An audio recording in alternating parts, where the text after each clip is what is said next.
Alors, prenons la première équation que vous avez à la page 40.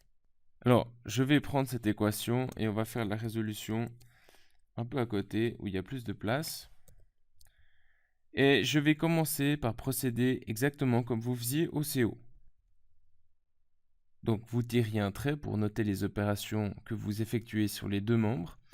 Donc, toutes les opérations que l'on note ici, c'est des opérations que l'on effectue sur chacun des deux membres. Alors, dans la situation dans laquelle vous rencontriez des fractions, comme ici des cinquièmes et des tiers, vous cherchiez le dénominateur commun, c'est-à-dire le plus petit multiple commun de 5 et de 3. Ici, comme il s'agit de deux nombres premiers, il faut évidemment prendre 5 fois 3 égale 15. Donc vous mettiez au dénominateur commun,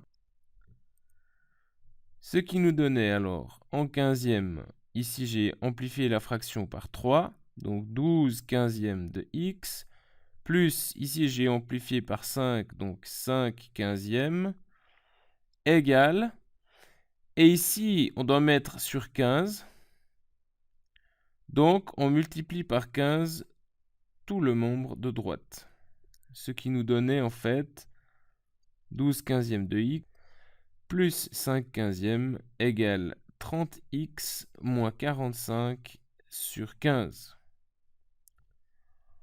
Ensuite, comme vous aviez des quinzièmes partout, on peut multiplier les deux membres par 15 et on trouvait donc 2x plus 5 égale 30x moins 45. Très bien. Qu'est-ce qu'on fait ensuite? Eh bien, on s'arrange pour isoler tous les x d'un même côté. Donc probablement, comme il y en a 30 de ce côté et 12 de ce côté, on va faire moins 12x, ce qui nous donne 5 égale 30 moins 12, 18x, moins 45. Et puis ensuite, on va faire encore plus 45 dans les deux membres, de sorte que l'on trouvera 18x égale 50. Et ensuite, on divise par 18 pour trouver x égale 50 18e, que l'on peut simplifier en 25 neuvième.